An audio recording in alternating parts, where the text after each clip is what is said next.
So the Golden State Warriors are not in the best spot right now. They are really not. They are on a big losing streak. Not only are they on a big losing streak, they are a team that manpower-wise cannot match up. They were the first seed in the Western Conference just over a week ago. And at this point in time, I'm not joking when I say this, they are out of the playoffs. They are in the play-in picture. And then a lot of the teams that are below them, I think, are better teams. And again, they blew a big lead to the GOAT that is Nikola Jokic. Like, that man in California does not seem to lose. Actually, he lost to the Clippers, didn't he, like 2 days ago? Scratch that statement. But yeah, the Warriors are struggling.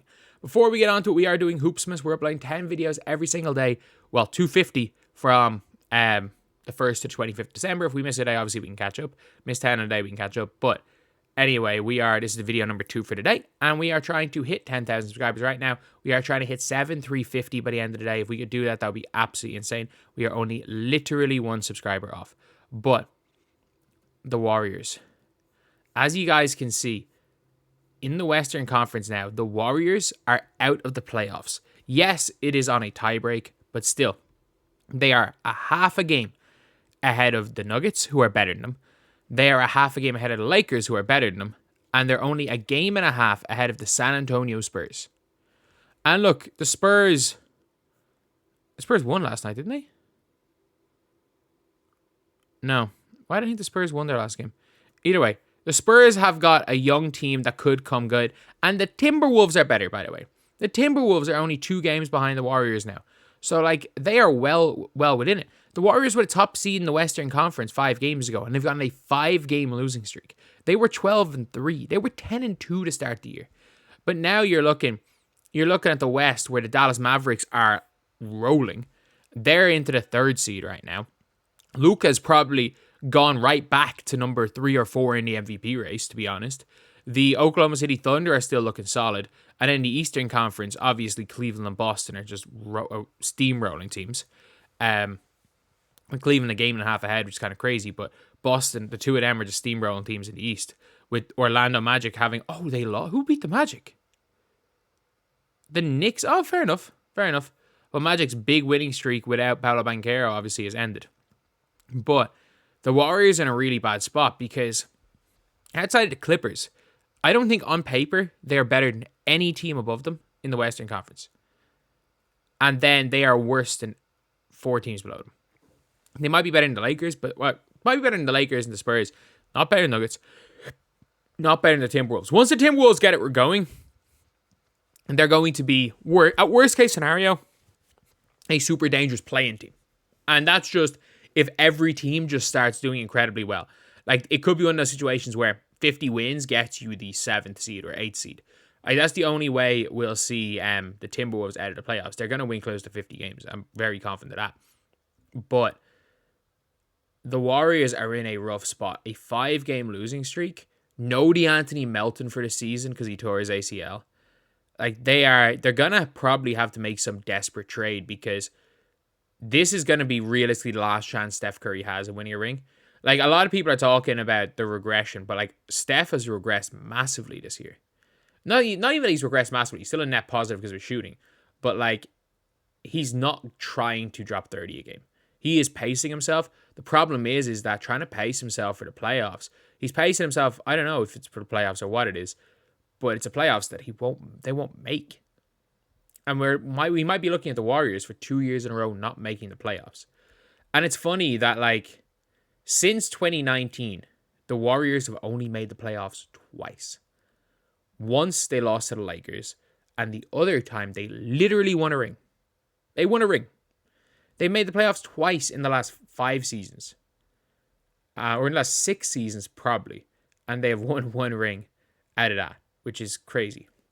But it's a pity because this is not a good roster that the Warriors have. Like, Wiggins is their 2nd best player in the year of 2024. Like, we're going to 2025 and Wiggins is your 2nd best player. Pajemski is having a sophomore slump. Kuminga has never become the player they expected him to be. I don't even know what trade assets they have. Like, I don't even know who they can go for. I really don't. That'll help this team. because I don't think there's an Andrew Wiggins out there. And by Andrew Wiggins, I mean, I don't think there's a undervalued player that has all the tools, just couldn't put it together, that you can somehow turn into a player in Golden State. Like, they've tried for years to turn Kuminga into a player. Maybe the development isn't quite what it used to be. Like, Trace Jackson-Davis is a fine center, but he's one of the worst starting. He's the worst starting center on a good team outside of like Brandon Clark. And yeah, it's not looking great for Golden State. It's really not. So, and it's a pity because I'm always one of those guys that I really, really like the Warriors. When the Warriors are good, it's good for me because I think they play really good basketball. And I think that it's good to see. I really want to see Steph be good for as long as possible because, like, look, Steph was not in the league when I was growing up. Like, it's not like a LeBron situation where I don't know the NBA without LeBron James. I know the NBA without Steph Curry, but I feel like Steph Curry was like the last, like, was the purity of the 3-point shot is gone with Steph Curry. Like, the way Steph plays, the shots he hits, like how he popularized that 3-point game, it's a different thing when Steph does it versus when you watch Anthony Edwards just chuck 12 threes a game. When you watch two teams just going down shooting threes. It felt different with the Warriors because they did it when no one else did. And it changed everything. But, like, it seems the purity of the 3-ball goes when Steph Curry goes. And I think the worse the Warriors are over the next year or two, the more likely it is we only see 1 to 2 years of Stephen Curry. Because, like, Steph Curry's 36 years old. Like, he was drafted 15 years ago and he played 3 years in college. He'll be 37 at the end of the year.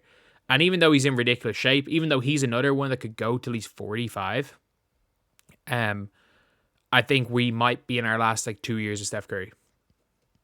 Which is kind of weird because you still think of Steph Curry as not too old. Like, when Steph Curry broke onto the scene, it was 2015, which was 10 years ago. And he's been, over the last 10 years, probably the best player of those 10 years.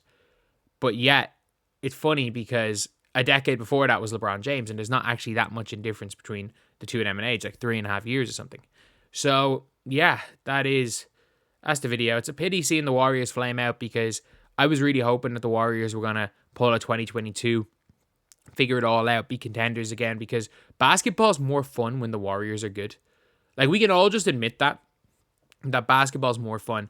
Like, and I'm not saying even the KD Warriors kind of ruined it a bit, but like 2015, 2016, and 2022 were 3 of the most fun years of recent basketball because the Steph Curry-led Warriors were really good. So anyway, that's the video. Thank you guys for watching. Please like, comment, and subscribe.